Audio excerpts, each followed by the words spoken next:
Hi everyone, my name is Sunny Sharma Gibbs and I'm a commercial manager at Hydro Havrand. And I'm joined here today by my colleague Martin.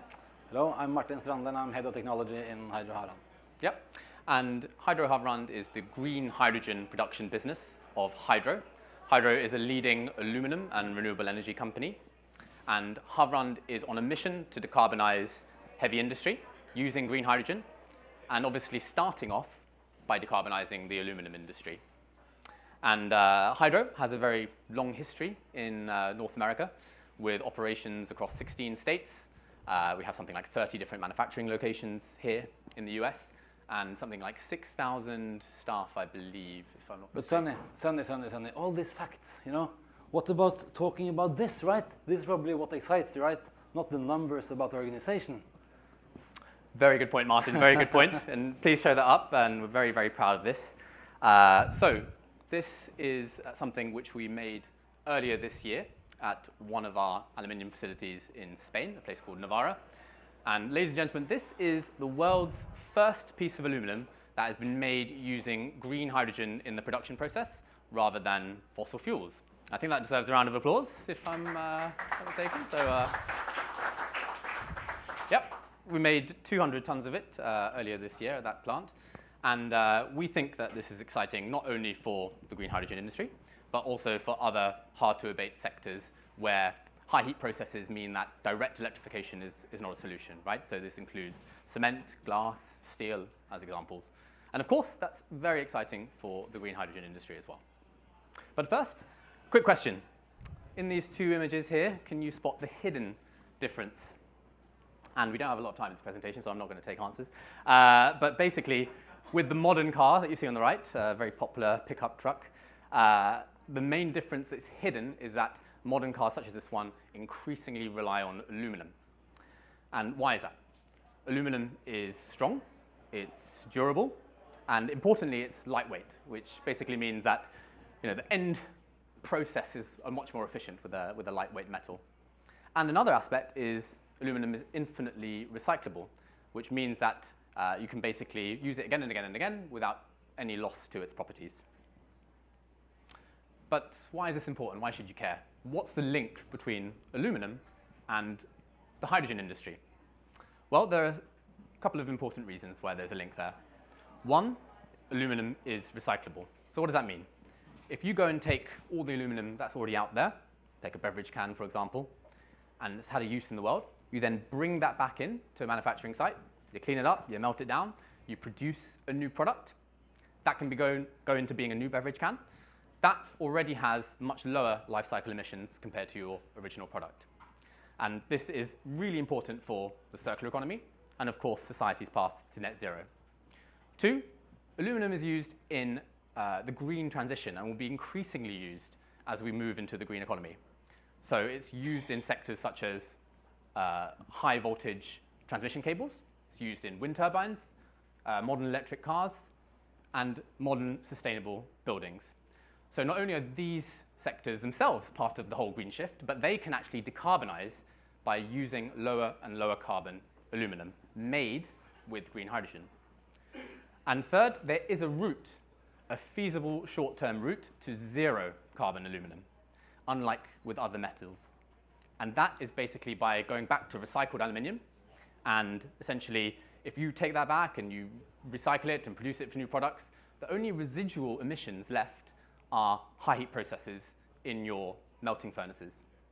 And if we switch out the fossil fuels used in that high heat process, natural gas, with green hydrogen, you then have a fully decarbonized product. And that's something to get pretty excited about. Another important aspect is that we think that the green hydrogen industry will develop with industry at the heart of it. So here's a map of the hydro aluminum manufacturing sites across the US. As you can see, they're well distributed, but also they're located in clusters where there are other typically hard to abate sectors in the same location. So we think that locating projects in these areas provide a solid and lasting foundation for green hydrogen production and consumption. Locating projects there can then allow you to find feasible offtake and then scale projects to then target other industries such as long distance transport or shipping, for example. And the work we're doing right now is basically to identify where are these sort of locations most feasible for a green hydrogen project and who should we partner with on those projects. But of course, this is the tech stage, and that was just a bit about our story and the link to hydrogen. I'll pass it over to Martin to talk about that piece of metal over there. So, thank you very much. Yeah. You can just, I can just stand here, so that's fine. All right, so as hydrogen developers and producers, we need, of course, to be very good at developing this project in a cost-effective way. But unless there is a customer that's confident that hydrogen will work for them into their processes, you will hardly be able to sell it, right? So, and particularly when hydrogen is going into processes, one thing is to swap for fertilizer production, for refining, to swap a gray molecule with a green molecule. But when you are introducing hydrogen into new processes, there's several aspects that needs to be addressed in a very systematic way to be able to build that confidence with the industrial end user. And that's what I will talk about. So, next slide. It's the, yeah. Yes. So, first of all, the Navarra test that I will present now is part of our overall qualification program to qualify the use of hydrogen in aluminium production. We follow DNV. I know there's people from DNV here. We follow DNV's recommended practice for technology qualification to give us good structure in how we address all the relevant risks when we do this. And just to give you kind of the short takeaway, typically for any industrial company deciding to switch their core processes, making sure that you don't, let's say, implicate the quality of your main product is of course essential. So that's kind of one thing, ensuring the product quality. Second is of course safety, or first is safety, but another key point is safety. And the third is of course the economics. Under these there's several high resolution topics to go into, but we'll keep it at that level for today. So basically we have been working systematically with Navarra and upcoming projects where we will bring the technology stack to commercial maturity so that we can deliver this at a larger scale.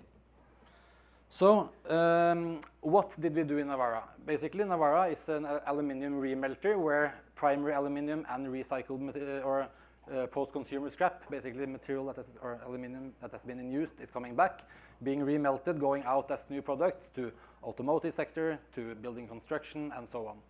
It's a 28-ton melting furnace with two 4.4 megawatt burners running on fossil fuels or natural gas today. So what we did was to replace the natural gas with green hydrogen for a period of 2 weeks where the hydrogen was supplied by trucks. So this was not a test to kind of produce hydrogen, but a test to understand the application of hydrogen. And then we produced 200 tons of aluminium. Yes. So what did we learn? I wish I had more time, but to keep it kind of on the level that is possible in this format, I'll keep it to 4 main takeaways. One thing is the safety performance. I will dive into that on the next slide, so to tell a bit more about how we work with safety. But we were basically able to document that we could get to the same safety level with hydrogen as with natural gas. We had confident end users, and we were able to take this decision together with not only as a hydrogen supplier, but also with the end user. Secondly is the product quality. So we have now actually sold the material to a commercial end user who is using this into their e-mobility vehicles. This is great because it shows that the quality is accepted in terms of the product is accepted in terms of quality, but it also shows that there is a market for these low carbon products. So that's super exciting.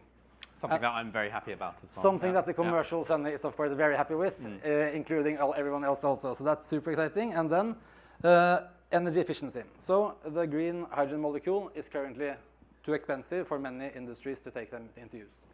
So working with anything that can improve the business case is key. And in this context, there's several ways to improve the process efficiency of hydrogen in the melting furnace. And we were able to document slightly higher energy efficiency with hydrogen than with natural gas. So that's very good. And we're working to take further steps to do that. And then lastly, just like natural gas. This is a quote from the cast house manager, basically the guy running the factory where we introduced hydrogen. And he said it was just like natural gas. But what did he mean by that? It meant that he could use his current employees by giving them the relevant training. It meant that he could produce as much aluminium as per day or per week or per month as he did today. it meant that there was no major changes to how you run your factory. So these are the 4 main takeaways that we want to share with you from Navarra, but we're willing, or we want to discuss this, of course, further if you are interested later. Okay, so going a bit into safety. So in Hydro Havrand, we developed our own safety strategy. We use it ourselves, but we also use it with our suppliers to make sure that they also comply with the principles and the approach that we want to have in our projects. We divide it into 3 main pillars: safe design, safe layout, and safe operation.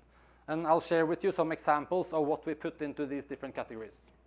So what do we mean by safe design? Yeah, one thing is to design it according to our principles, right?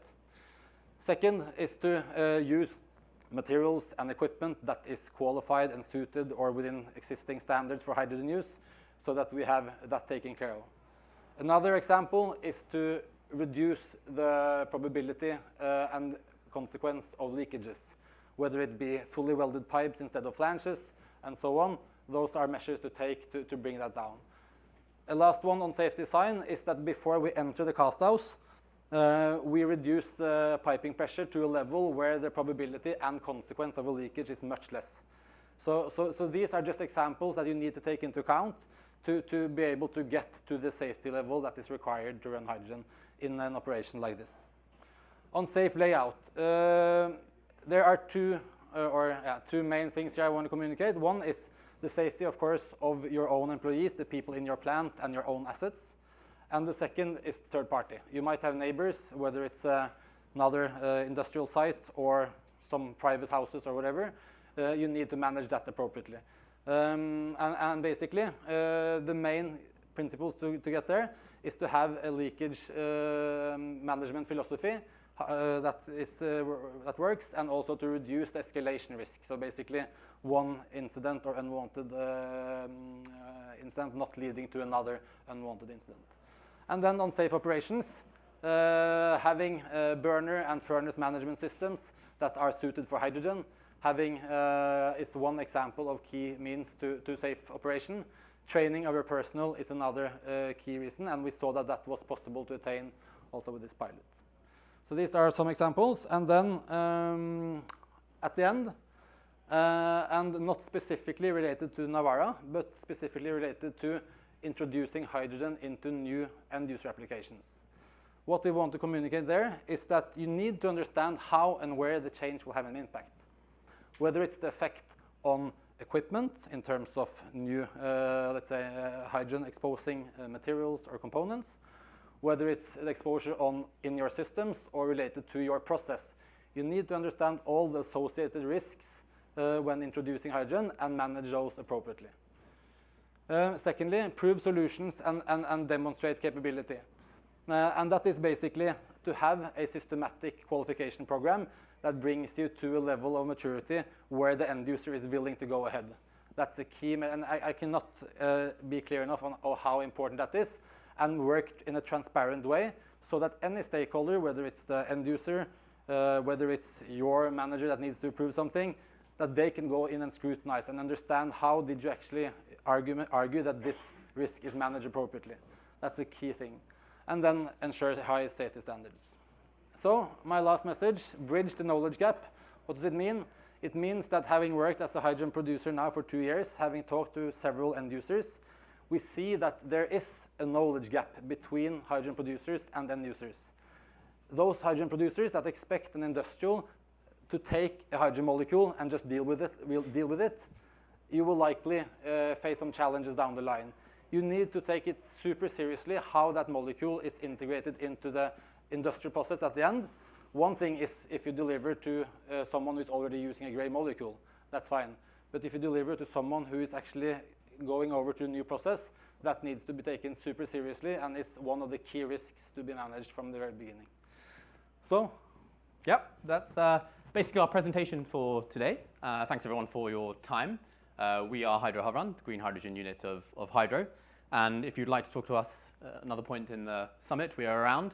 Come and chat to us about this billet. You can find us wherever this is.